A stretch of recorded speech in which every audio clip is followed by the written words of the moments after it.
Good morning, good afternoon, or good evening to all, depending where you are listening us from. I'm Isolina Boto from COLEAD, and I'm very, very pleased that you join us today for our session number 13, a part of the innovation sessions that we organize as a co-lead with the Pan-African Farmers Organization. Today we will discuss again the producers and SMEs innovations, led innovations in Africa, but more in agroecological practices and sustainable agri-food systems. So we'll see some of the innovations from the field that some of our entrepreneurs are doing. So before getting into the topic, I would like to give the floor to Dr. Babafemi Oyewole, who is the CEO of the Pan-African Farmers Organization, the co-organizers of this series. You will know him from his current actually assignment and previous ones as well. Before being the CEO of PAFO, he was also the CEO of the African Agribusiness Alliance, the former CEO of the African Cashew Alliance, and he had also many high-level and executive responsibilities from regional, international, and African organization.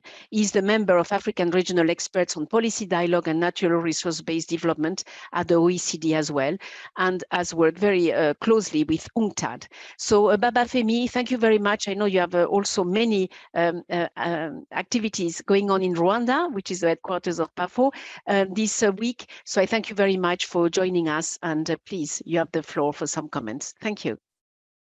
Thank you very much, Selina, for that introduction. Good morning, good afternoon, and good evening, depending on which time zone you are joining us for this 13th edition of our innovation series.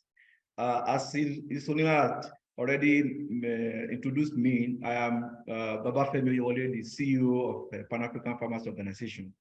It is my pleasure to welcome you all to this edition of the innovation series. The series has become a widely accepted event and a veritable source of knowledge and information for producers and SMEs in the agriculture and food systems space. Agriculture and food systems are facing a lot of challenges, including climate change and local and global crises that are affecting the productivity of smallholder farmers and the activities of SMEs. The ongoing crisis between Russia and Ukraine, which caused the shortage of fertilizer and essential farming inputs, exposed the vulnerability of African smallholder farmers to such external shocks. Climate change has also a negative impact on agricultural production, destroying lives and crops and livelihoods, and increasing food insecurity. To feed the world sustainably, producers need to grow more food while reducing negative environmental impacts on soil, water, nutrient loss, greenhouse gas emissions, degradation of ecosystems. Therefore, a sustainable food system is the one that delivers food security and nutrition in such a way that the economic, social, and environmental food resources for future generations are preserved. Agroecology is one of the approaches that integrates and applies ecological and social principles to the design and management of sustainable agriculture and food systems. It is a set of agricultural practices that has evolved in recent decades and have expanded in scope from a focus on fields and farms to encompass the entire agriculture and food systems. In Africa, to address the problem of inadequate food production and food insecurity in the face of teeming population, smallholder producers, and agricultural value chain actors often diversify their activity to strengthen resilience. Knowledge, skills, and information are critical for supporting the transition to more sustainable practices and adopt new production, processing, marketing methods by smallholders, farmers, producers, and SMEs. This is the reason that the 13th edition of Innovation Series is focusing on producers and SME innovations in agroecology for sustainable agri-food systems. It will give opportunity for producers and SMEs to showcase their innovations in agroecological practices that contributes towards agroecological farms such as crop rotation, intercropping, use of organic fertilizers, biological pest controls, improvement in soil health, use of cover crops, etc. We hope that sharing experiences will help to ventilate these practices to scale up agroecological transitions for food system sustainability and resilience. I want to thank all of us who are connected from all over the globe to this innovation series, and particularly this edition. And I also thank COLEAD for the technical support and the preparation of the innovation series and assembling high quality resource persons and relevant SMEs in discussing this theme, which is very important to the sustainability of food systems. Once again, I welcome you to this session and wish you all a successful session. Thank you for your attention. Thank you very much, Baba Femi, for these kind words. And it's always a pleasure from COLEAD to work with the smallholders, farmers organizations in Africa, and to showcase indeed innovations from the field. So we have done a few already last year and the year before in our series about agroecology, or some of the elements of agroecology. You will have many references in the documents we have produced, so we will not go through the all elements of agroecology as defined by FAO and others, the diversity, the efficient use of resources, the nutrient recycling, etc. We will just pick up some successes from entrepreneurs, smallholders, and businesses that showcase some of the key part, like biofertilizers or circular economy, which contribute certainly to a more sustainable food systems and agroecological practices. And this is to show that it's already happening, and with some support and investment from all of us at our respective levels, we can certainly expand and upscale some of those successes from small and medium enterprises. So without a major delay, the kind of areas we want to look at is what are those key innovations, some of those innovations that farmers and entrepreneurs develop and adopt, what type of investments they have made but are also needed for us to support entrepreneurs to further develop agroecological practices, and what incentives for some of the donors, financial institutions, and so on that are amongst the 600 participants registered today. What incentives and support can they provide to SMEs and smallholders to better acquire some technical skills that Baba Femi referred to, needed to contribute to a sustainable and circular economy. So without major delay, let's listen to our first entrepreneur from Kenya, Robin Dugu, a founder and CEO of Kizumeo Organics. Robin actually is in the area of crawfish farming business in Kenya. So he came, his business model actually is really contributing to the empowerment of smallholders in Africa to create sustainable and climate resilient aquatic food systems. And also his background is not in agriculture, but we see that from many entrepreneurs, which is also a very good sign, because it means that agriculture can be attractive to any background, outside the agricultural family as well. In 2022, and I congratulate you for that on behalf of our audience today, Robin, you were awarded for your contribution to climate change adaptation and resilience across Africa, a winning prize from the Africa Youth Adapt Challenge during the COP27. So please, in 10 minutes, Robin, if you can share your success and a bit the innovations you have done in this area. Robin? Hello. And you are in your farm, so Yes. very nice seeing you there. Please. Yeah. Okay. Hello, everyone. This is Robin Domo. I hope you can see me, right? We can see you, Robin, and we can hear you. Great. So I'm Robin Domo, and I'm the founder and CEO of Kizumeo Organics. Kizumeo Organics, we're an aquatech company where we empower smallholder farmers with climate smart solutions to enable them to produce crawfish all year round. And also we provide the farmers with sustainable solutions to produce crustaceans, not just crawfish. We've updated our portfolio to cover crustaceans, whereby we have projects doing lobsters and shrimp. So yes, our Kusimi Organics, it's an aquatech company registered in Kenya. We've been involved in different value chains, but right now, before we could settle in aquaculture, and it was because of different causes and reasons why we had to settle on aquaculture. But aquaculture, it's an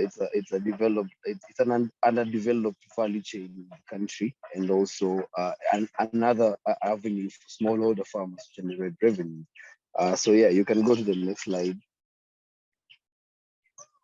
Yes, so our mission as Kisumi Organics is to attain all-year production of aquaculture products, whereby currently we are doing crawfish, but we also ventured in mariculture, whereby we use climate smart technology to enable smallholder farmers to able to produce quality product for the market all year round. You know, our innovation is climate smart, in whereby most fisher most fisher wild caught fish, they are dwindling because of climate change has caused changes in temperature, changes in weather pattern, also changes in rainfall pattern. So the seasons of how fishermen are able to access fish have changed. So with our technology and our innovation, we are able to produce this crawfish fry for farmers all year round, ensuring all year production, whereby farmers would experience seasons whereby they are not producing, or seasons where they are not harvesting wild catch crustaceans. So yeah, next page. So yes, with our with our business model, whereby we support smallholder farmers, we train smallholder farmers and on crawfish farming from pond to fork. Then we supply smallholder farmers with crawfish fries, quality and selectively bred crawfish fries, and we offer these farmers buyback agreements, whereby we assure them market for the crawfish. So it's a franchise model whereby we train the farmer buys fries from us, and we buy the mature crawfish back from the farmers. Next slide. This is also as Kisumi Organics, we on part of how we are incorporating circularity in production is our one of the reasons why we got into crawfish farming was because other farming tilapia and farming catfish, there is a problem with feed production, accessibility of feed, and also affordability of feed.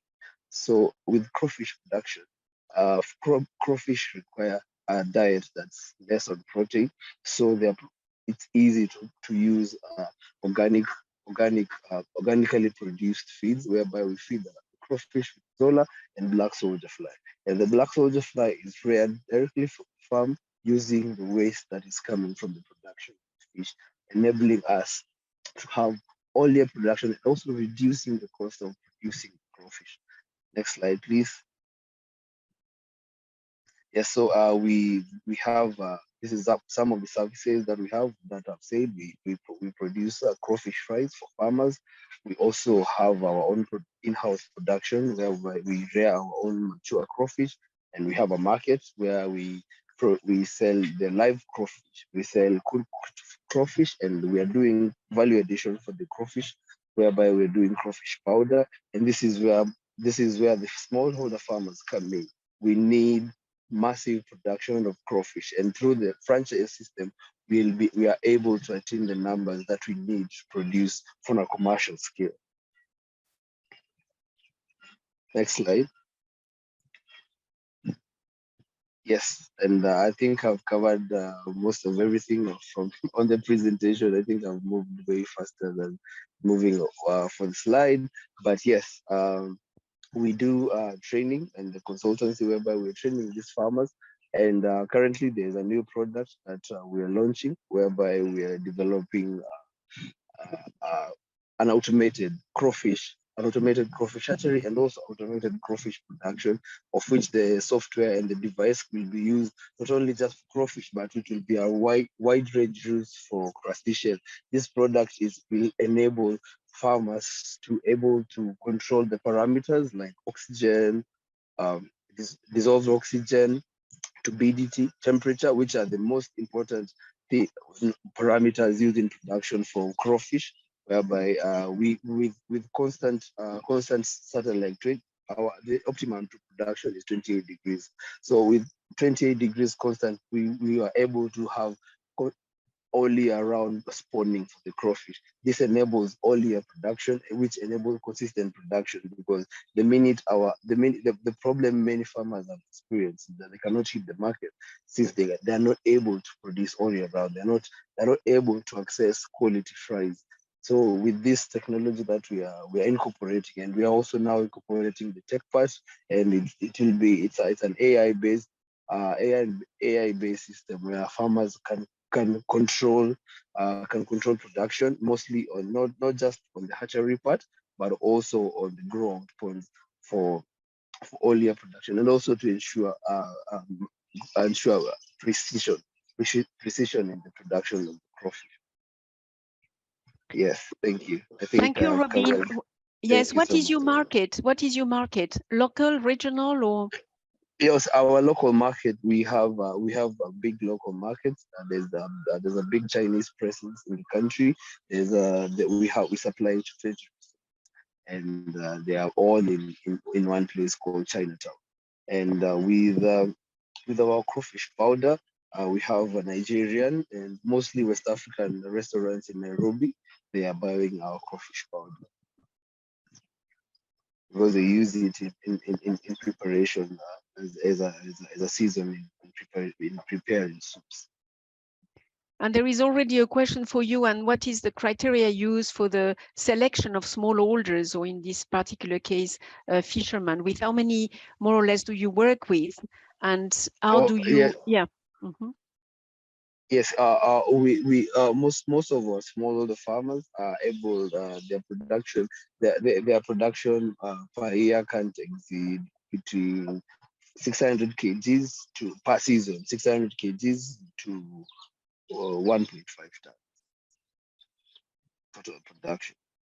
You work with individual or cooperatives, or already fishermen in groups, or different ways altogether? Currently, we just have one group on board, and we work with individual farmers, but we are working also. It's a women group that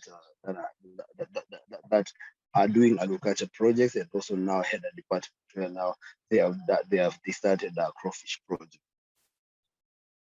Great. So thank you very much for highlighting this important area. I mean, we will monitor more questions and contributions while we progress actually in the program. So thank you very much.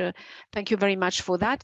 We go now to, and I see some of the questions on the interpretation. You have to go at the bottom of your screen, you see a globe, and then you have interpretation, and you choose your language. I mean, English, French, or Portuguese, which are the languages of those sessions now. I think most of them are now solved, but I saw many actually in the chat. So without a delay, Constantine Edward is our next entrepreneur. Is the co-founder and managing director of AgriLife in Tanzania. He's a very proactive and innovative entrepreneur.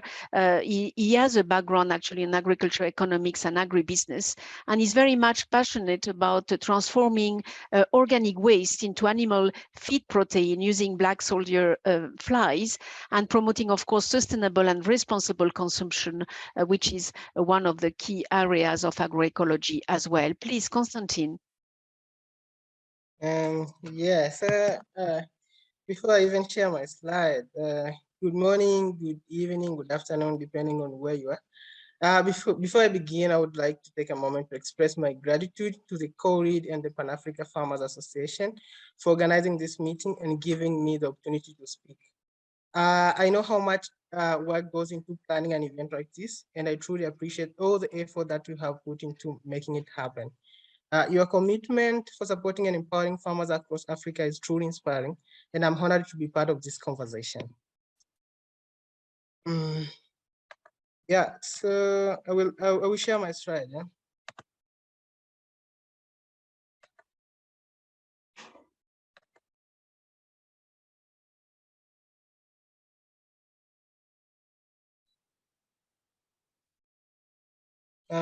A confirmation, can you see this, right? Yes, I can see it. If you can put it in full screen, perhaps. If not, go ahead.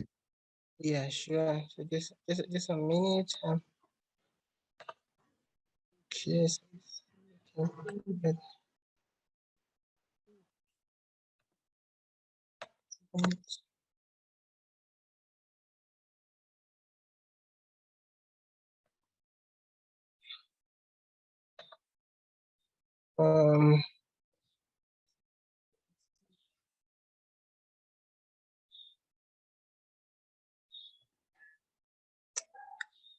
Just a minute. I can reach the button to put it all the way. Don't worry, Constantine. We can still see it, I think, adequately. Yes, go ahead. Oh, maybe this one will work. Oh, yeah, sure. Yeah, okay. perfect. Yeah, so my name is Constantine Edward. I'm from Tanzania. I'm the managing director and the co-founder of AgriRife. So AgriRife is a startup that's using the black soldier fly larvae to convert organic waste into sustainable source of protein. Let's start with the problem. So here in Tanzania, we have two major kind of problems that we're trying to tackle. So one is organic waste. We have more than 10,000 tons of organic waste that are generated every single day. And the municipal doesn't have the capacity to process or store all those kind of organic waste. And mostly are from the farms. And also the second problem that we're trying to tackle is a protein cost for the animal feed. So the 6% cost of animal feed is coming from protein, and the farmers can't afford that. So we're trying to solve the two problems. How are we solving it? We're using black soldier fly. So AgriRife, we're using black soldier fly larvae. This is a native insect for Africa and other countries that has tremendous ability to convert organic waste into sustainable source of protein. For us, it takes only 14 days to convert organic waste into alternative source of protein. Our product is circular by design. So let me give you a virtual tour. So it starts with organic waste. We are collecting organic waste from the open air market. We transport into our facility where we introduce the black soldier fly larvae to consume the organic waste. Within 14 days, the black soldier fly larvae will have consumed all the organic waste, and then we get two products. So one is feed, that is protein for animal feed, and also we get organic fertilizer for crop nourishment. So our smallholder farmers could use both the feed for poultry and fertilizer for crop nourishment. So what we get next, we get next is eggs or maybe the consumer good from the farms. And after all, this will become organic waste. So again, we are taking this organic waste into our system. So it's like a closed loop system where there's no waste that is remaining into the environment. So our business model is very simple. So we are selling 1 kg of our alternative protein to poultry farmers, and also we are selling organic fertilizers to these smallholder farmers. Tanzania alone has 3.7 million poultry farmers, but we are targeting 185,000 poultry farmers to begin with. So we are doing it for economically, but also we are doing for the environmental side. So in terms of carbon footprint, the current solution that are in the market, so the protein that are using in the animal feed. So one is a soybean and the other one is a fish meal. But for the soybean, they have a negative effect. So one is that it needs a lot of water. So it's a high water footprint. And also due to the climate change, so the farmers are not certain if they will get the demand that they need. And the second problem that in Tanzania, we don't produce enough of a soybean, so we have to import from nearby country. So that's one problem that we have in a current feed system. And also the second alternative protein, they use a fish meal. But with a fish meal, they use a smaller fishes as a source of protein. But with that, we get 30% of the fish that could be used for animal feed. It goes into feeding other animals. So for us, we see it's not sustainable. But for our solution, so agri solution, for every so the current solution actually in terms of carbon footprint, for every 1 hectare of soybean production, it produces 1.6 tons of carbon dioxide emission. But for us, for every 1 ton of organic waste that we recycle through our insect, we are reducing 2.94 metric tons of carbon dioxide emission. So in a year, we are reducing more than 100+ metric tons of carbon dioxide emission. So AgriF lead by a team of 4 award-winning co-founders. So I myself, managing director. We have Adrian Orozco. She's a Bachelor of Entomology and she's a research and development specialist. Herman Edward is our director of operation. And we have Grace Manuel, she's our marketing manager. So this is our production facility that we are currently having. This is where we are doing our process and keeping our larvae. This is our drying facilities. This is a solar dryer. So this is where we dry our black soldier fly larvae. And so this is our organic fertilizer that we are selling to smallholder farmers so that they can grow their crops without incurring much cost from manufactured fertilizer. So yeah, that's it. Thank you very much. These are our social medias and the website. So in case you want to contact us, you can get in touch. Thank you. Thank you very much, Constantine. Actually, yes, some people were asking for your website. Thank you for sharing that. And we will take all the questions. So please post the questions in the chat or Q&A, actually, and we will take them after the all presentations, which are complementary to each other. So we go now to Ella.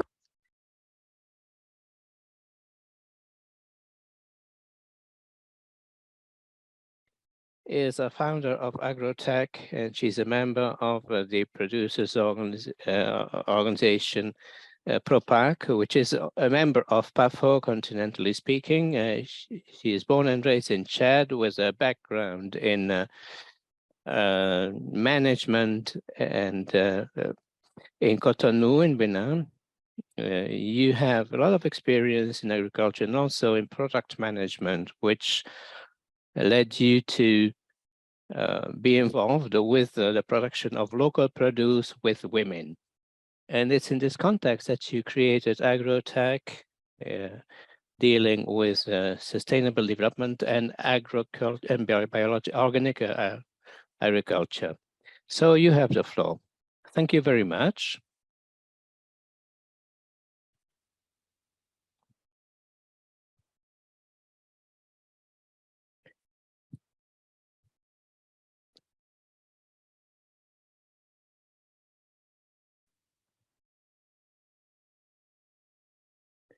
So, good morning, afternoon, evening. My name is Elaine Zabo. I'm a founder of Agrotech. It's a women cooperative specializing in the production, processing, and marketing of agricultural products. Our cooperative was created to facilitate the daily consumption of local products by the population. Our mission is to promote local products and enhance sustainable agriculture and to grow and process local produce while improving the economic performance of women and youth and preserve the resources on which agricultural production is based. Our scope of intervention is agroecology, on the way to economic, environmental, and social performance, the transformation of agricultural products into byproducts. We also contribute to capacity building through training, innovation, and dissemination of new knowledge and skills. We also develop and lead collective projects, and Agrotech strives to improve the living conditions of all its members, and it focuses in particular on improving the situation and the capacity building of women and young people at local level.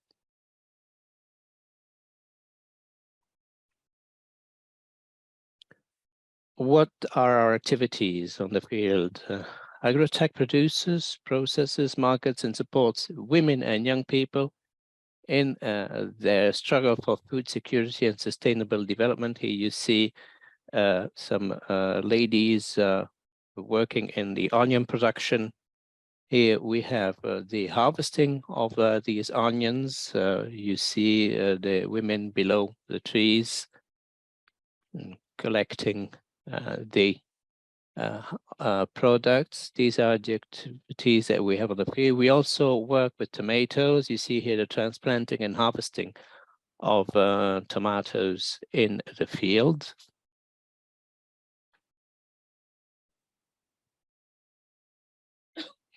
We also produce rice. And as we were talking of agroecology before, sometimes when it is raining, we may meet some difficulties. We also have a vegetable garden. And we have our own vegetable garden where we also grow orange trees and other kind of vegetables and fruit. And these is another image of our activities where you can see women of market gardening are going to the field and collecting salads, lettuce, and other kind of vegetables.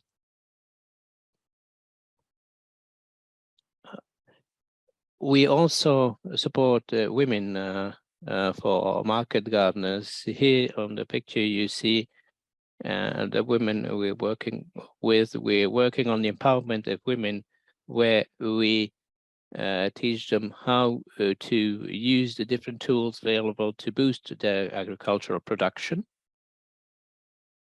Here you have an image on compost production. Women are producing their own compost to use on their plots. We had to meet some difficulties. COVID-19 has affected the agricultural sector worldwide in a negative way. So we, the farmers had to continue working to ensure food security and ensure that the food value chain would keep working. The pandemic has had an important impact on the activities of agritech. We were also faced with the devastation of fields by animals and the unsuitability of seeds to climate change. Other difficulty we had to face was a poor access to financial resources and the effects of climate change, with flooding observed in cultivation areas in 2022 and 2023, where many plots were affected in Chad. We also saw that the floodwaters were withdrawing very slowly, which created an additional problem for women working.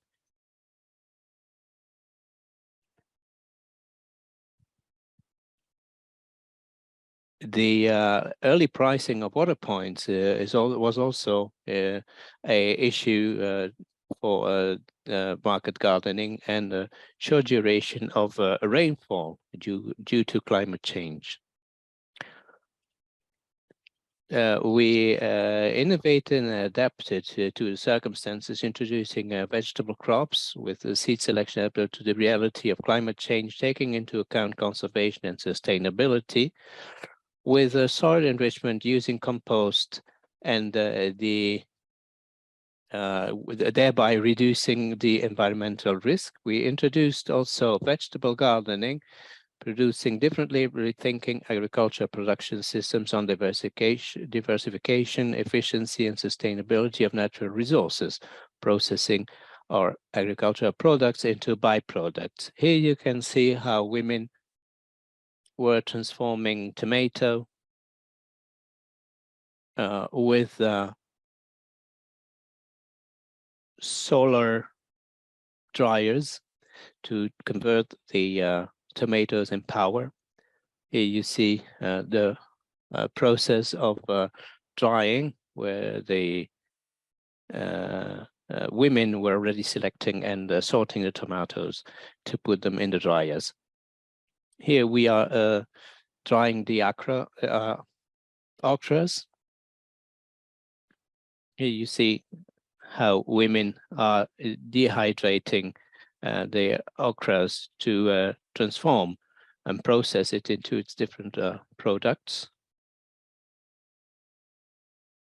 Here you see the okras on the left side, on the right side, the tomato, where women are converting the tomato in pulp, in powder. Tomato is dried and is converted into powder. And here you see another dryer. This is the solar dryer for the onions, as we are proposing market gardening. This is where the women are drying our products. And here, this is an image of our shop in Jamela, the capital, where we sell all our processed products, whereas the fresh produce are sold directly in the farms. And this is our shop in the capital. Thank you very much. If you have questions, do not hesitate to ask them. Thank you.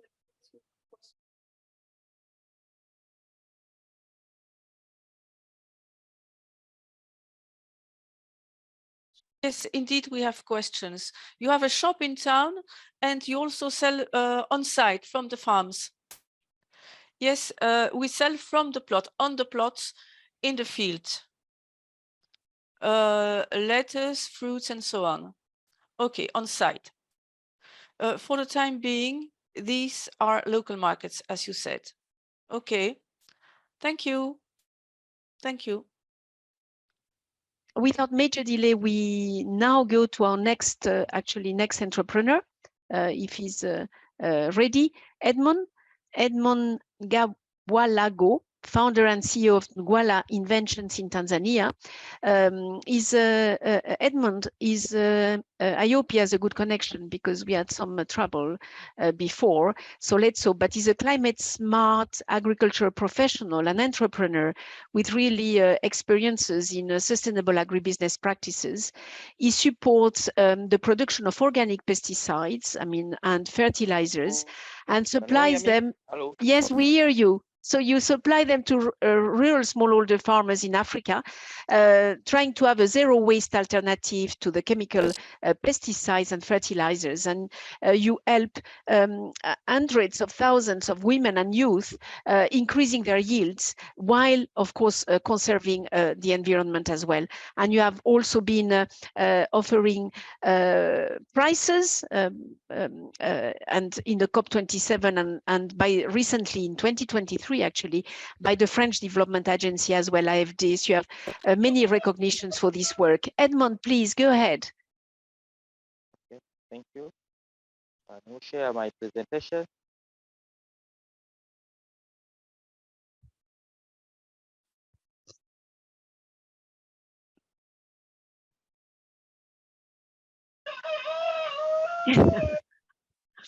You are in the field, right? Great, thank you. Okay. Hi, everybody. My name is Edmund Mwalago. I'm the CEO and founder of Mwala Innovation. We are based in Tanzania. Mwala Innovation, we make organic farming more profitable to African farmers. Our mission is to be the regional producer and distributor of organic pesticide and fertilizer to smallholder farmers in Africa through the digital innovative delivery system. But our vision is to eradicate hunger, poverty, and environment pollution using environmental friendly organic pesticide and fertilizer that are cost effective. Next slide.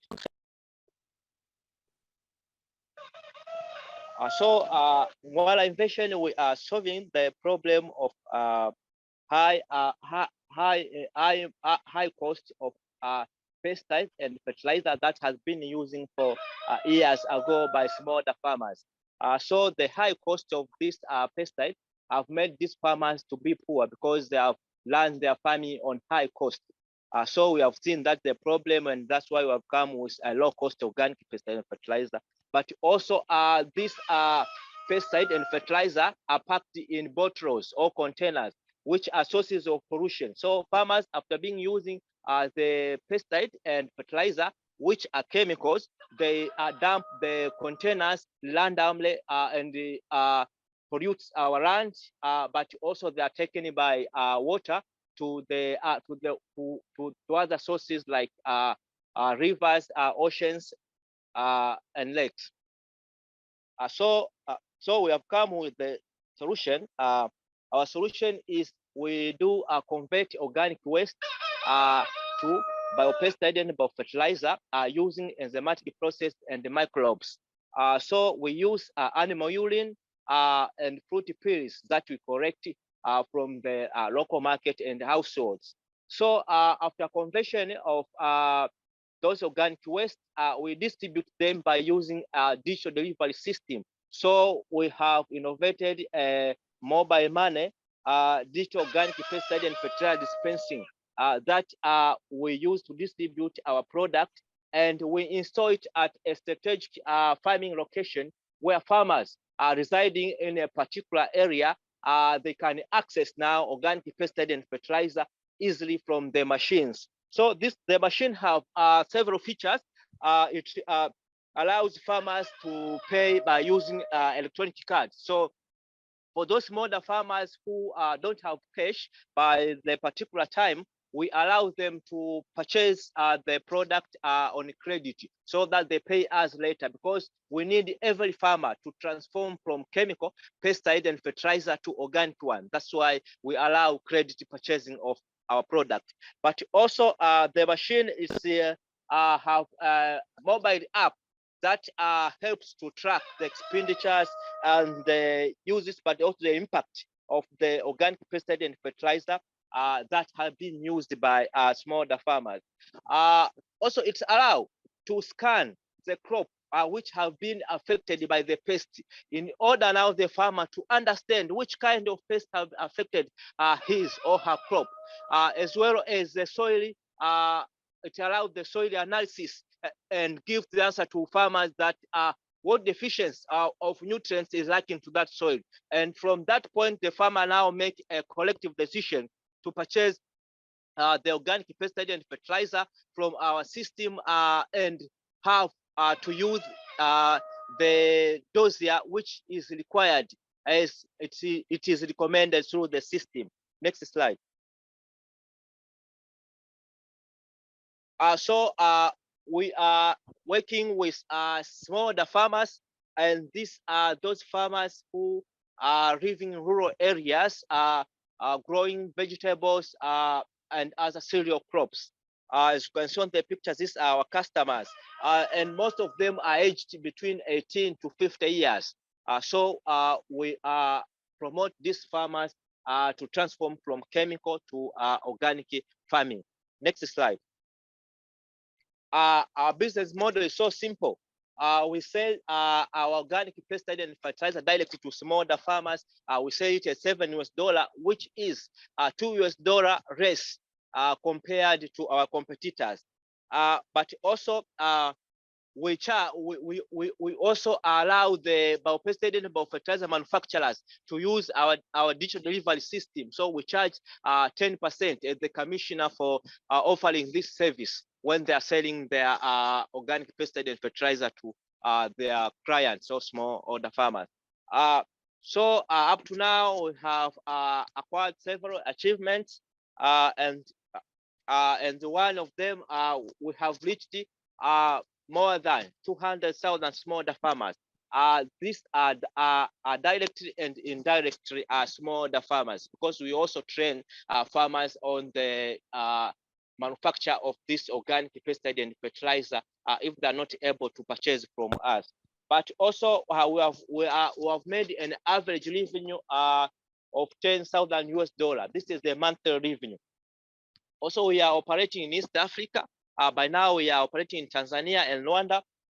We have formed a partnership currently with UNDP to make sure that smallholder farmers from Africa, from Tanzania, got the knowledge on how to convert the organic waste to pesticide and organic pesticide and fertilizer, but also on the proper use of the organic pesticide and fertilizer, so that they can have high yields compared to the low yields that we are having before. But also we have created employment, more than 120 employment. These are professional and non-professional, and it includes female and male. On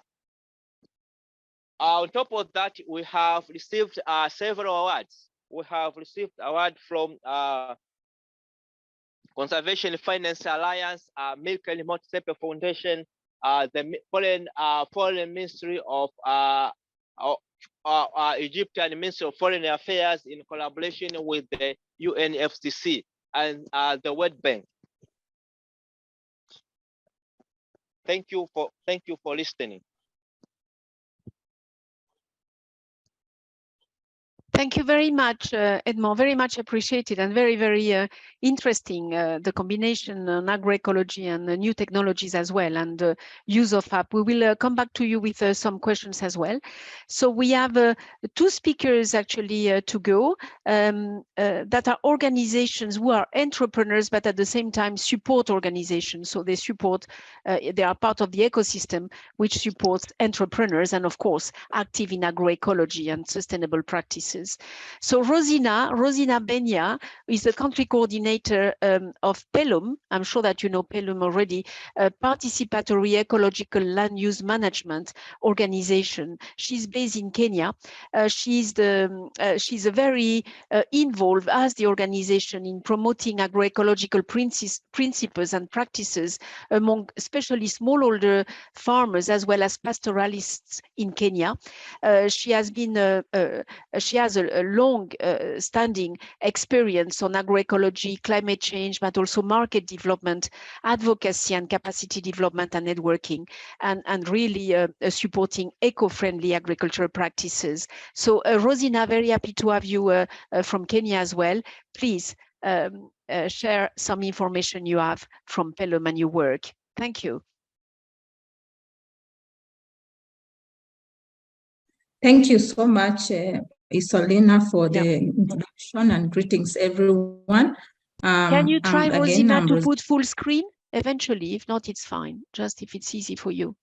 Yeah, thank you so much. Great. Yeah, thank you. And I, again, I'm Rosina Benya. I work as the country coordinator of PELUM Kenya Network, basically, which is a network of civil society organizations who are working directly with smallholder farmers and pastoralists in Kenya to promote agroecological principles and practices. As you can see from the screen, we have our own definition of agroecology in our strategic plan, but basically it's just farming which is eco-friendly and farming in tandem of the biological principles and environmental principles. I won't go into the details of explaining what agroecology is, but looking at this diagram, usually we know that agroecology is a science, a movement, and practice. But today I want to focus more on the practice that is the practices that are being promoted within our network. And as I venture into them, I want to explain that from our network view, agroecology basically is the intersect of all these practices within our network. Just a minute. And just a minute. Yeah, it's an intersect of all these practices among the farmers. Of course, our farmers have to have like forestry trees because we don't want farmers who are just doing like organic only. They also have to look at the soil health. So they are promoting soil health through regenerative permaculture, ensuring there's landscaping and having a mind when you're doing your farming. Other things like biointensive, that is trying to use all that you can within your vicinity and be able to apply purely like on-farm practices by yourself, conservation agriculture, among all these practices. And of course, from the definitions that we know, we have the elements of agroecology, which I want to explain, and the principles of agroecology. And today in my presentation, I just want to pick on a few best practices. I hope you can see my screen now on with the photos on diversification and circular economy. Yes, so as you can see, so our farmers are becoming very innovative to ensure that as agroecological farmers, they are diversifying their livelihoods, having different things on the farm, like small livestock, having like apiculture, having like integrating even like vegetable farming. And like the photo below here is one of our farmers in the tea growing zones of Kenya. And usually in the tea growing areas, most farmers, they cultivate tea, which is a cash crop for Kenya, and they get the cash, then they go and buy any kind of food which might not be healthy. But as you can see, these are farmers who we have worked closely with and being able to integrate aspects of also like vegetable and important food crops in their farm, so that they also look at their nutrition, not just the cash, because they sell, sometimes they just buy bread or other food which may not be very healthy. The other thing that we are coming up as a network is local territorial market. That's why we have the circular economy there. And basically, after the COVID-19, we realized that long value chains of food are contributing a lot to the greenhouse gases. They are also a sensitive area because we had a lot of closed lockdowns, and especially the farmers, organic farmers who are just doing for export market, were really affected. Some businesses have never even come up to fit even today. And therefore, we have now started this trying to focus on local markets, value addition. Like this is a group in Nandi, which is doing some very good value addition for their cereals. And this is an organic market, farmers market in one of the towns in Kenya. So that's something we are working with our network members to enhance the local markets and ensure also we contribute to reduce greenhouse gases through shorter food chains. The other thing is within our network, there's a lot of innovation on soil health practices. The first photo here is a farmer in Western Kenya, and I did a recent visit in March, and this farmer is using biostimulants. What you are seeing there is a biostimulant, and it's helping in improving the soil health. I saw for myself, maybe I should have also put the photo of the farm, but from what I saw, it's doing magic, and it's transforming livelihoods of different farmers in Kenya. This organic fertilizer is from one of our member organization, OAC. As you know, we have the challenge of the global fertilizer challenge based on the war in Ukraine, and OAC has come up with this innovative organic fertilizer, which a 50 bag the fertilizer goes at 1,500. Actually, the demand is higher than the supply. And compared to what the conventional fertilizer here in Kenya is selling is at 7,500 Kenya shillings. That's about $70 or so. And with the subsidized government rates, it's a half of that. But this one is around $10, $12, which is affordable and it's working. Within also our network, we are also empowering farmers to ensure that they also do soil testing services. This is one of our network members, Effective IPM Association, and they have a small lab which is working out and ensuring that farmers are getting soil testing. And once the soil has been tested, you also get recommendations on what you can do to improve the soil, and that is through agroecological practices. Of course, we have a lot of capacity trainings, and we are using what we call a multiplier effect. We have trained very many extension or staff who are working within our membership on practical skills on various soil earth.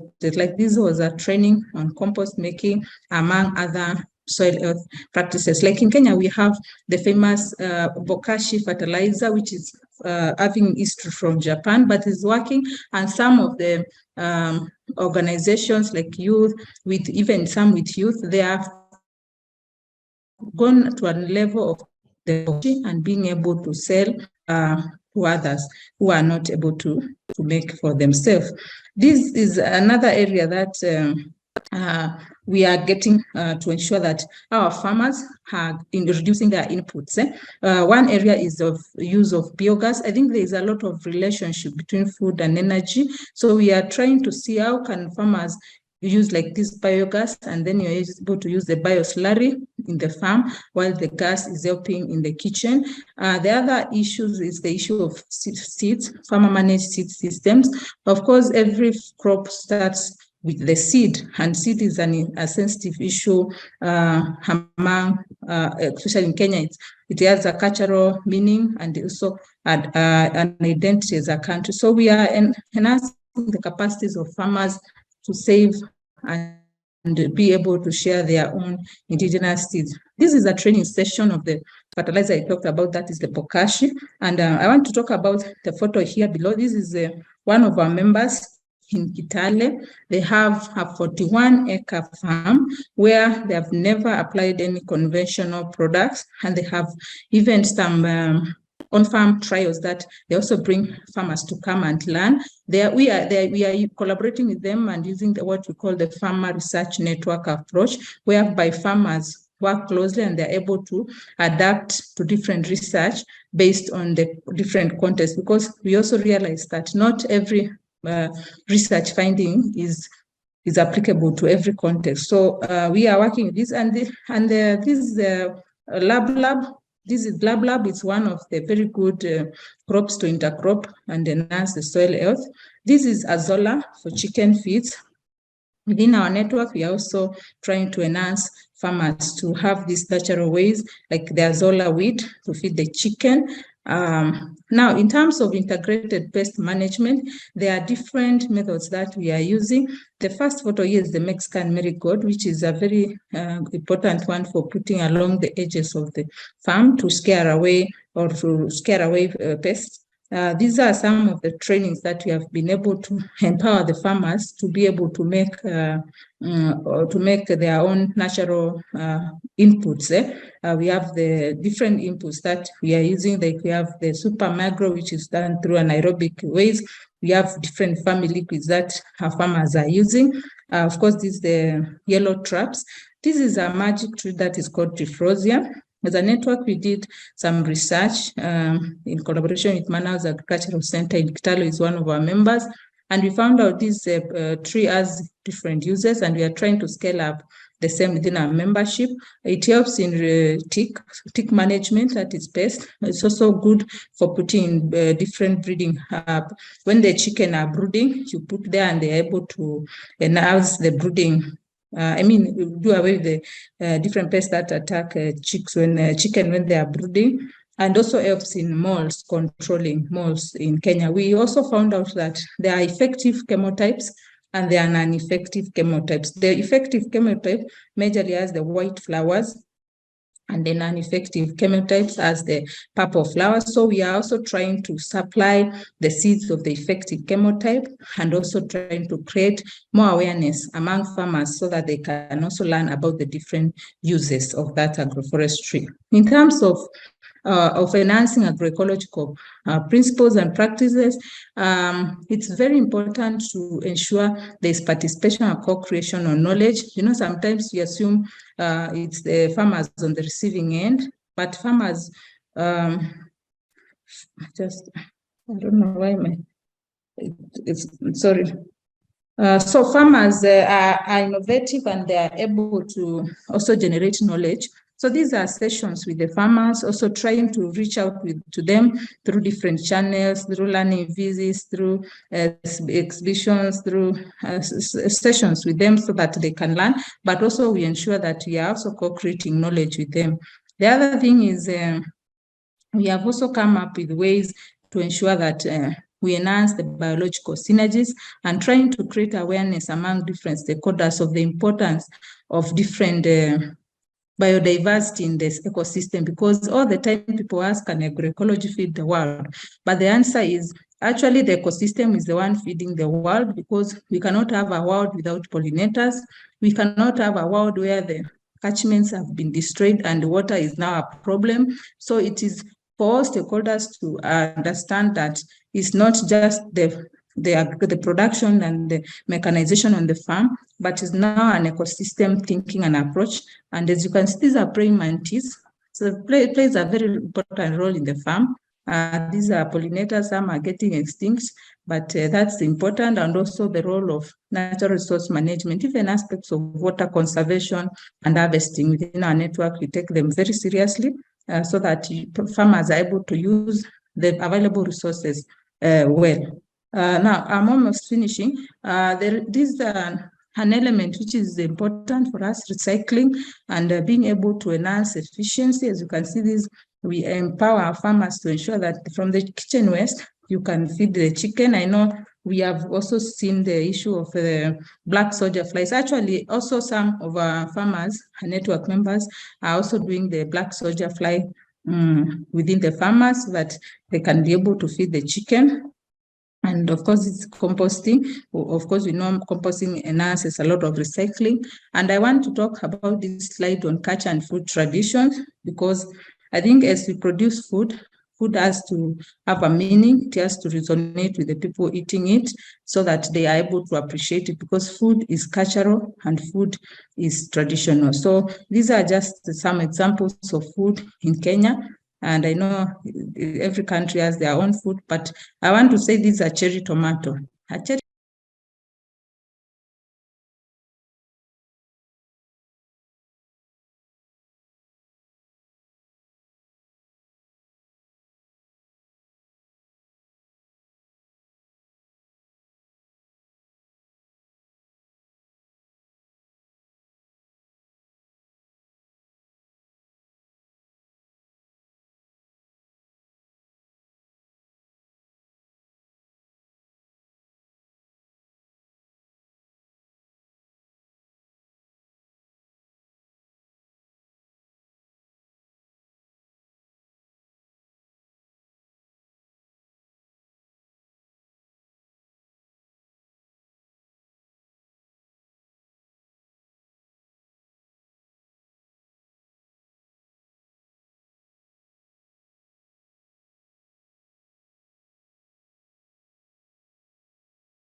questions. One is what is the cost of operating a fish pond for crawfish?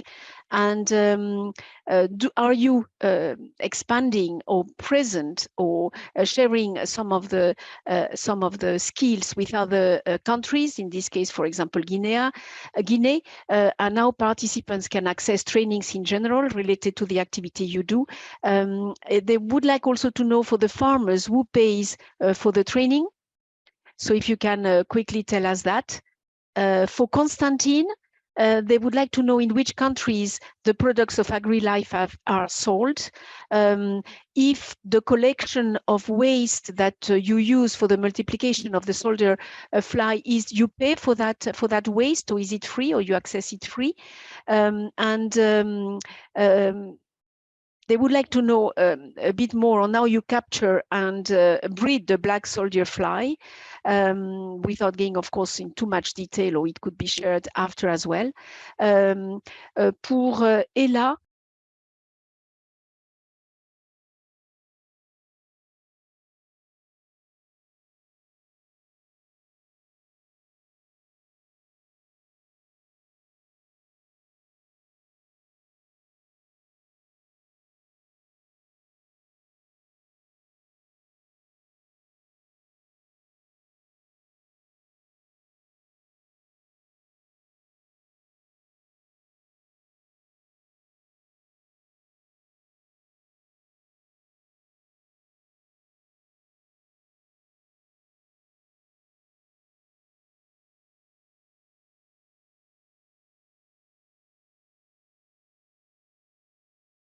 for Edmond, you have also many questions. How many different products are preloaded in the dispensing machine, and how many doses can be delivered? They would like to know a bit about the cost also of the machine, and of course there are some proposals. I leave it to you on collaborating with some of the participants. And how many smallholders a single machine can serve, and how many do you have installed already? And the same from participants from other regions. If you train entrepreneurs to the technology, for example, in West Africa or elsewhere, and then what kind of collaboration do you have with research organizations or research structures? Do you have an approval procedure for organic products in your country? Or, you know, what kind of products do you have in terms of insecticides or fungicides, etc.? Rosina, can you organize practical trainings on the the production and use of biofertilizers? They would like also to know more about the biostimulant, how is it produced and which properties. And then on Koudassé, alors, there may be further questions, as you were the last speaker. Participants are very interested in your training courses, duration of such courses, and costs. Can these costs be shared? Our audience comes from various regions in Africa, and they would like to know how your business models can be used, imported, or adapted to other contexts. Can we start with some of these questions? And if you have more, please put them quickly in the chat, because we have about half an hour to go before closing.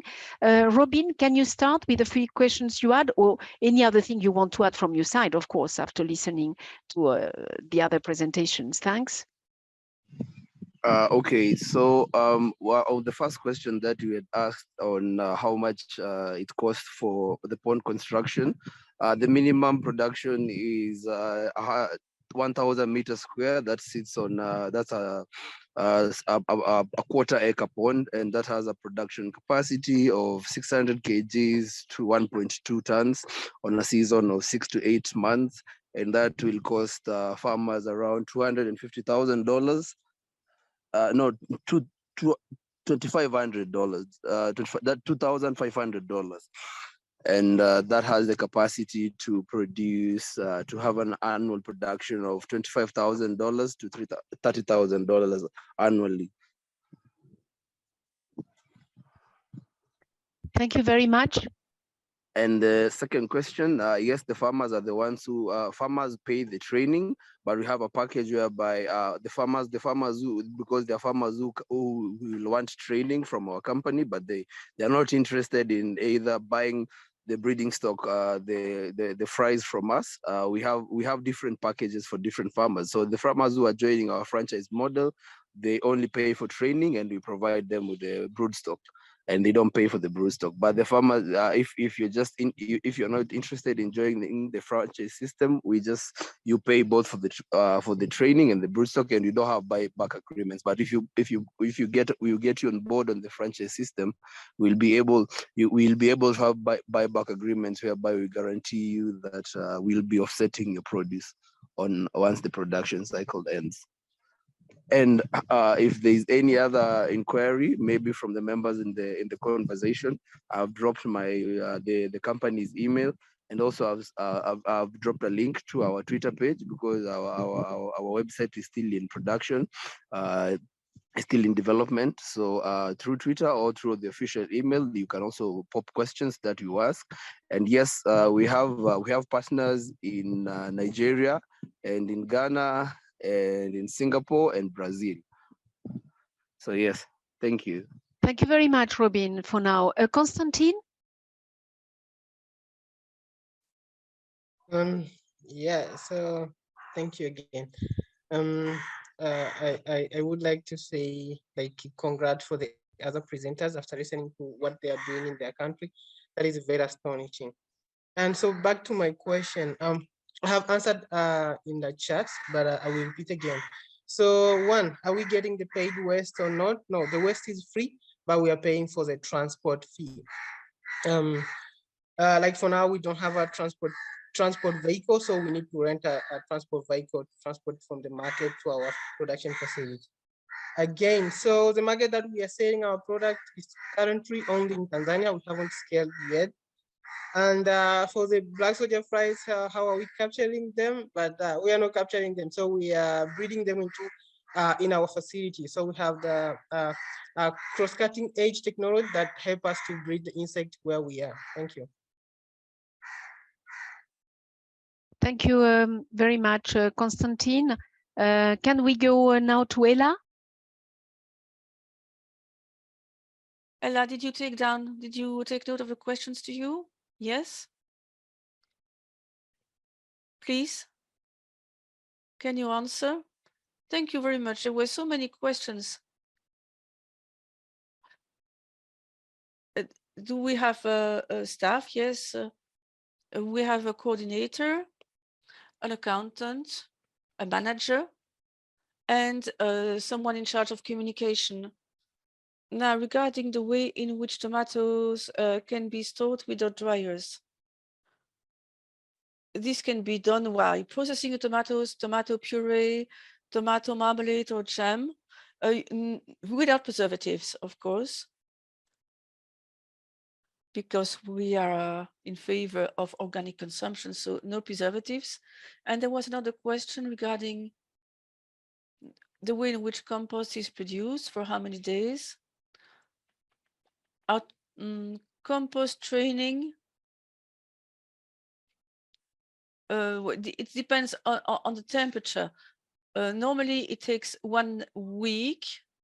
And how do we help women for funding and training?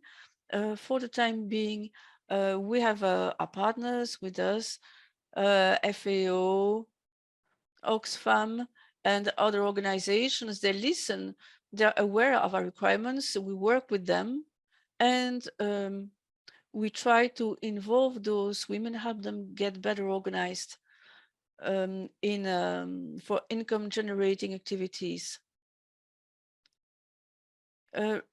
Regarding tomatoes, the specificity of tomato. So as I told you, we do not use preservatives. We sell tomato powder, which is pretty much appreciated by our customers. As for the mill, it's a local piece of equipment. It is not automated. It is a local equipment adapted to our working context. That's it, I believe. I don't know if there were any more questions. Thanks a lot. Yes, there are further questions being posted at this stage. There were many questions as well on the trading aspects when it comes to selling those products, and how do you support women in terms of training and finance. It may take a bit more time. Yes. When it comes to marketing, you can check our website, our internet page, LinkedIn as well. And our communication expert is there to answer such questions. Okay, thanks a lot. Edmond, you had many questions as well on the app, the machines you have, and some of the potential collaboration. Did you get them?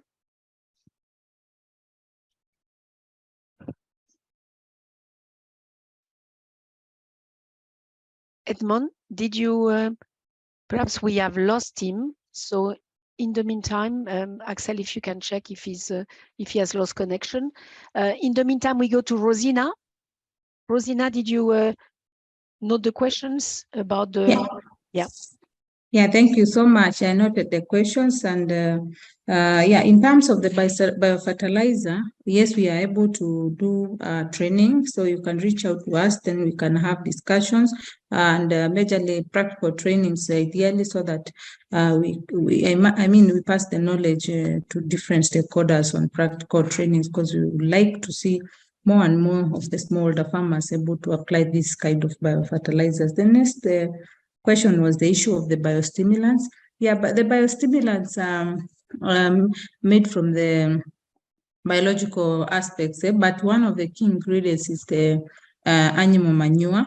And once you make it like a ball, and then you leave it to dry, but you can also reach out to us, so that in case there is any need for more details, or you can visit some farmers and see how it's working. But a major ingredient is the animal manure, and then you dry it.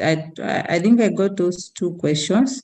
And there's one question which was asking if we have presence in Ghana. I don't know whether it was directed to us, to me, but yeah, for now we don't have presence in Ghana, but we have Pelam Kenya is part of the Plaja Pelam Association, which is in 12 African countries in Eastern, Central, and Southern Africa.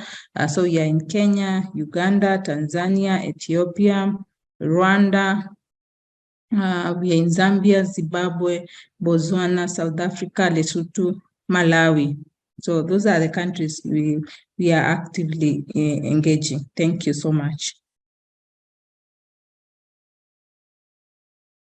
Thank you very much, Rosina. And indeed, some of the West African participants, interested people, could link with you as well for some of the work you are doing, and materials that are available as well on your website, or trainings that they could attend going to East Africa, or finding some type of support to do that.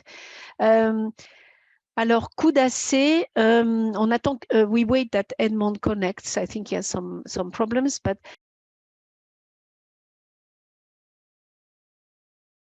Koudassé, I have a few questions for you. First of all, training costs. Can you give us a rough idea for 2 or 3 months? Lots of people are very interested in your trainings. How can people from other countries join your training courses?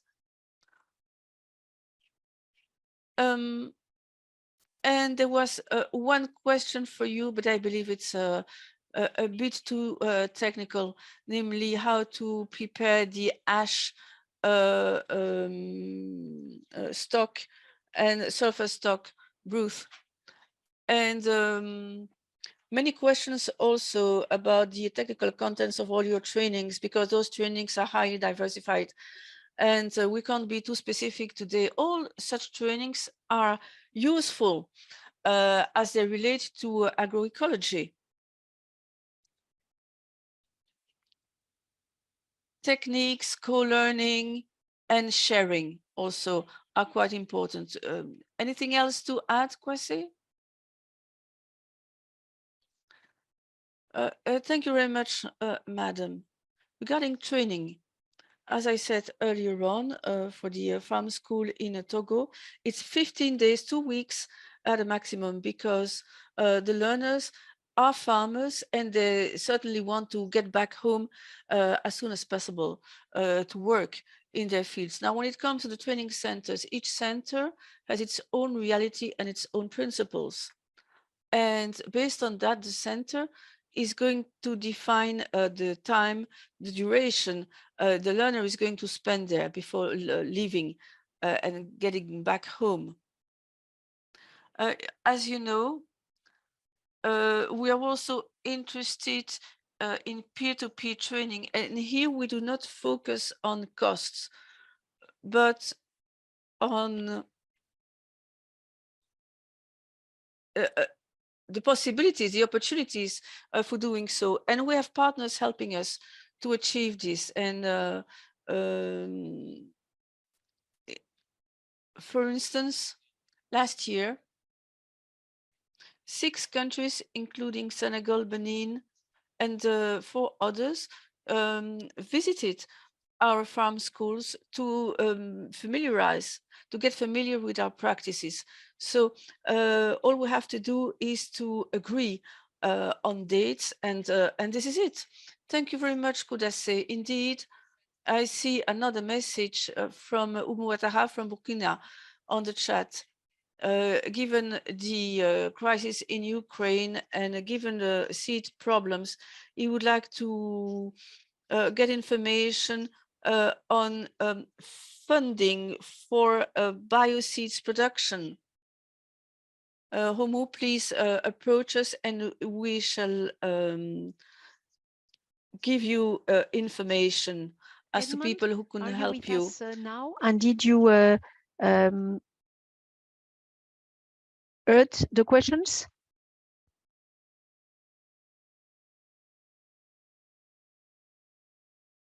Can we activate? I see him actually online. Can we try to activate his microphone?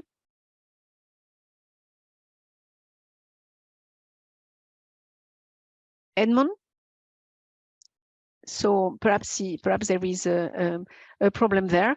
Okay. Do anybody else from the speakers want to add something? Any of you? To what has said already? Very, very interesting actually contributions. And if not, is there anybody from we can't open very easily the floor just because of numbers of participants. That's why we suggest in the chat. Is there somebody who has a burning question among the participants that we could eventually open the micro if Gaëtan accepts? While it's that, there were a few questions. This is just one of the sessions. We will have more showing different, actually, different models contributing to the agroecology or contributing a part of the agroecology. There was a question actually of Alimata about the network of entrepreneurs as well. And this, I don't remember if PAFO CEO mentioned that at the beginning, but in view of the success of these innovation sessions we organize and the many business models that are shared and requests from participants to have a space for exchange before and after those sessions, so beyond just the 2 hours sessions we are online, we are building a platform to feature those and exchange experiences from all of you. So hopefully in the next innovation session, we will be able to share that, I mean, with you. I also thank you very much for the the participants from the other regions as well. I see a very strong presence from the Caribbean, Europe, and elsewhere. So that is very much appreciated because the knowledge in agroecology is not confined to one region, and there is a lot of learning across regions as well. Axel tells me that there is somebody who has raised his hand. Axel, you can put the camera and the micro, and then people see you as well as you interact a lot with Axel. Hello. Yes, Iselina, you have two hands raised from Mohammed and Oscar.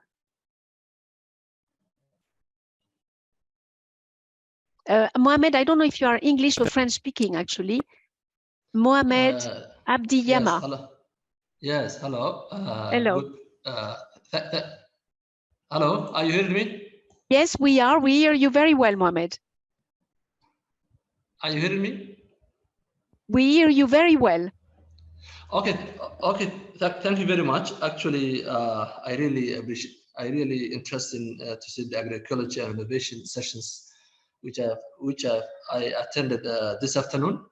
It was a really very constructive and very important, which can improve the farmers to have a very interconnected networks. For me, it's the first time I have attended. I'm a channel from Somalia, and we are really interested in this platform. Here we have what we call farmers associations for different, country, locations. So my question was, one of the critical issues we are facing is how to manage the pests and diseases and the seed itself. So my question is how we can contribute, how we can participate the capacity building programs, the trainers, the agroecology and innovationists, because we want to produce organic food without using any chemicals. We want to protect the health of our people. So one of the panel questions I was thinking was what organic or biological method that we can use to maintain the health of our crops and to produce more for the safety of the people. Thank you very much. Thank you very much, Mohammed, and thank you very much for joining us from Somalia. Very much appreciated. And we would love to have cases from Somalia, who are not very much you received so far. So anything you can send us or link us with networks there would be appreciated. I will also link you after the session with my colleagues from the training. I see as well from Elizabeth Findaleno in the chat actually a question on training on biofertilizers as well. We at COLEAD have a whole training unit with lots of topics and subtopics, most of them actually contributing to agroecology, and some are online, free of access, and others could be more customized, especially in Somalia for smallholder, and farmers organizations. That would be great. And also, I'm sure that among our participants here and speakers like Pelum and others, they will have also a lot to offer in terms of training, and they are in your region. Rosina, I don't think you are in but you are in Kenya. So, Somalia is very close. So perhaps you can also help on the organic. One of the strengths of Pelum is also organic production. So together with other partners, we could get back to you, Mohammed, on how we could support. Indeed. I don't know if Rosina or anybody else wants to add something. If not, what was the second? Yes, Rosina, please. I saw your face. Please. Thank you. Because you are very close to Somalia as well. Yeah, we are close to Somalia. Actually, they are also in Eastern Africa, and it's a pleasure to meet Mohammed. I've posted my email, so you can reach out to me there. Then we can continue the discussion. Thank you. Axel, dis-moi qui d'autre? Who else wants to speak before we go to the closing by... We had Jean-Marie Agosou who wanted to speak. Alors oui, je vois la main. Jean-Marie, alors là... Yes, I see hands raised. Yes, Jean-Marie, I'm pretty sure you speak French. From Togo, Benin, or where are you from? Good morning to all of you. Jean-Marie Agosou from Benin. Please take the floor. Thank you very much for this very interesting session on training. We hear talking a lot about capacity building on agroecology. I followed the presentations of the panelists very thoroughly. My name is Jean-Marie Agossou, and I work for ACET. It's a Center for the Sustainable Environment, and we work on agroecology for several years now. In the activities that we have, we worked with communities that are in the value chain of the water hyacinth for compost and how to transform this plant, which is an invasive plant, and we transformed this plant in compost. On the innovations, we also build capacity in communities on the use of bio or growth bio activators using local plants to fight against for pest control. And we also worked quite a lot in this sector. This session should also go a bit further, but we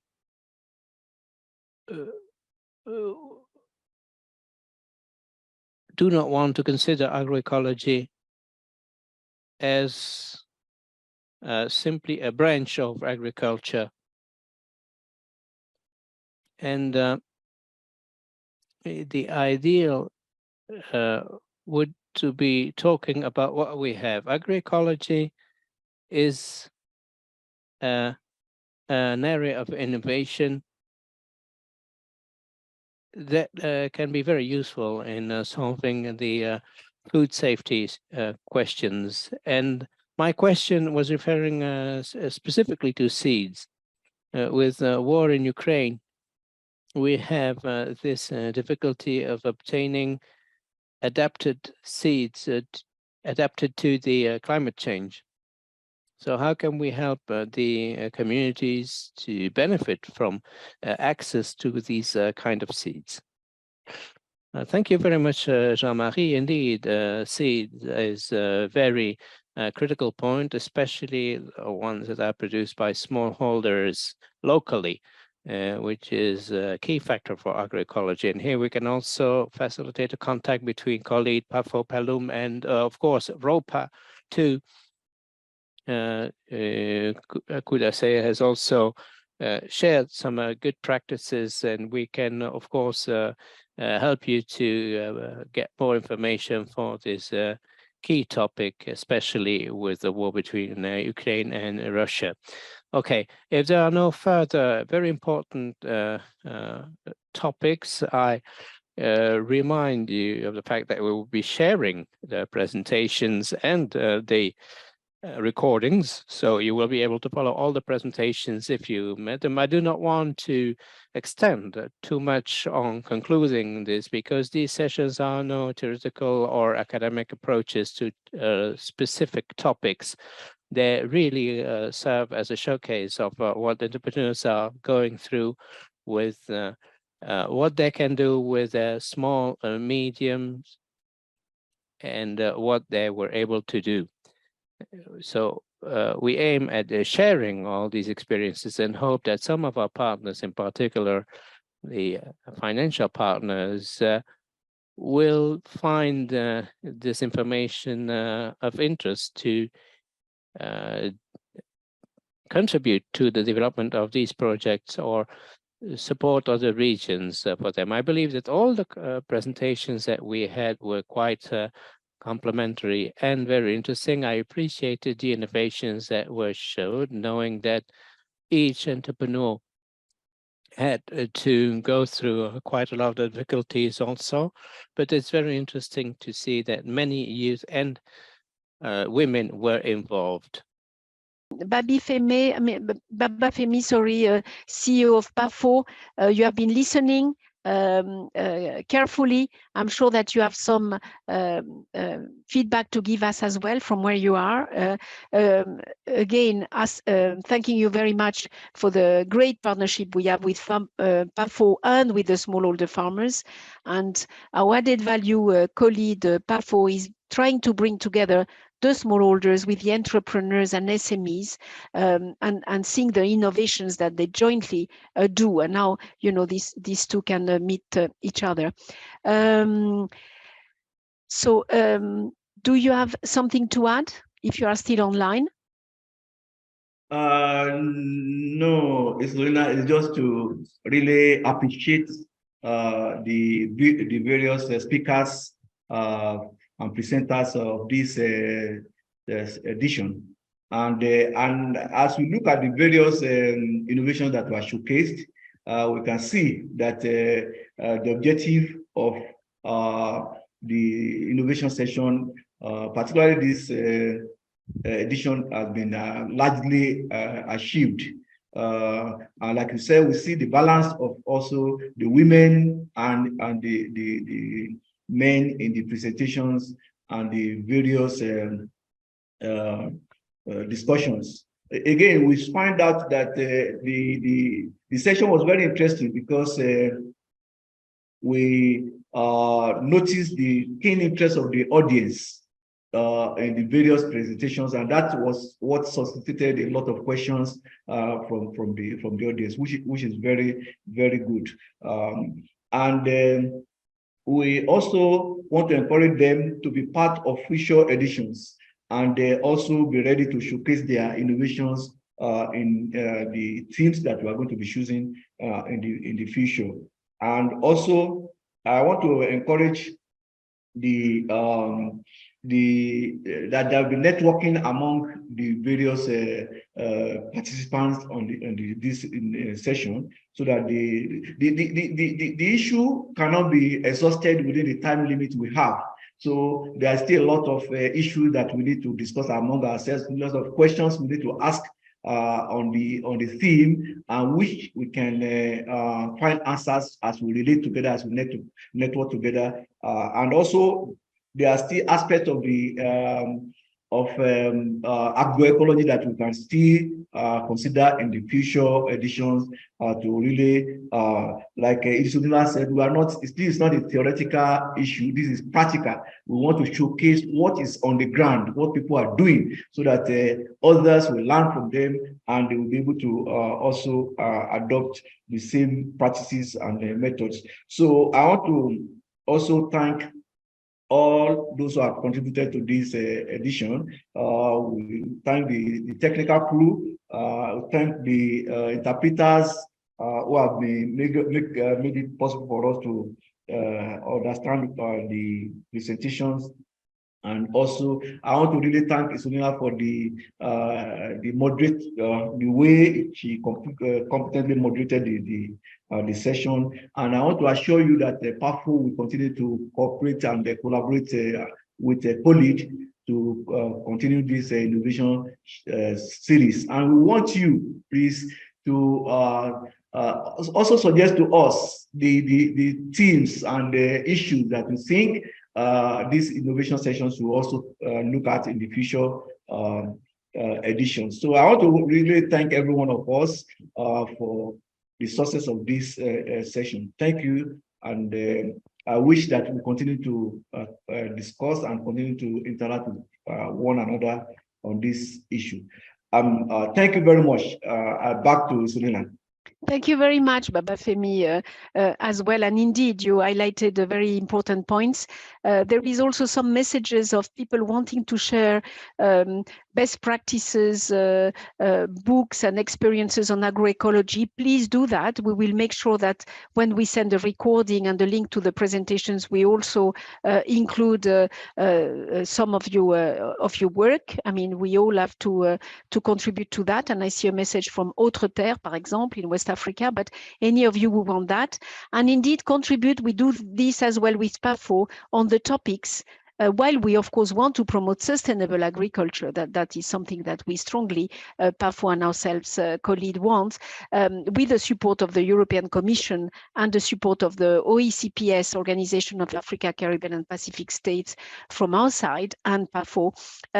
We do promote agroecology and sustainable agriculture where possible, but we also have mechanisms to support the transition towards, because it's not always easy. It requires a lot of knowledge, technical expertise, finance, support, the transitioning to more sustainable practices as well for some of the businesses, cooperatives, and smallholder organizations.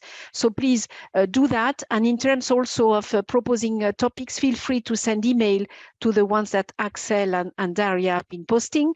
We look at them very carefully. Come back when the topic is of interest to you and when you are available. We have about a rate of 50% of participants who are returnees, so they come to more than 3 or 4 sessions systematically.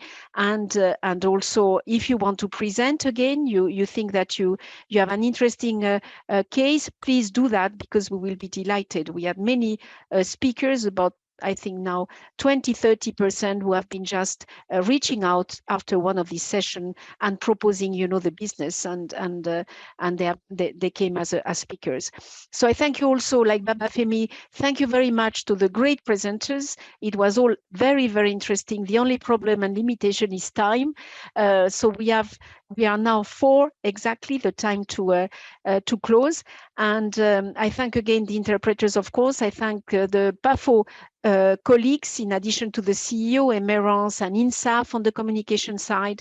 I thank the colleagues that you don't see from our side and are very active behind the scenes, that they can put the camera now. Axel, very much for interacting with her. Daria, if she's there as well.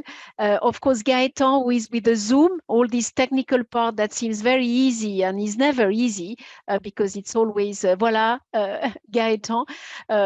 When it's easy, it means it has been a lot of work. So thank you very much, and many more of the colleagues. So see you soon then. So, and keep well, keep safe, and thank you very much for your continued support. And I think we had hundreds of participants today. We have an average of 800 and sometimes 1,000 registered. So thank you very much to all of you, and keep well. Bye-bye. Thank you. Bye-bye. Bye-bye. Thank you. Bye.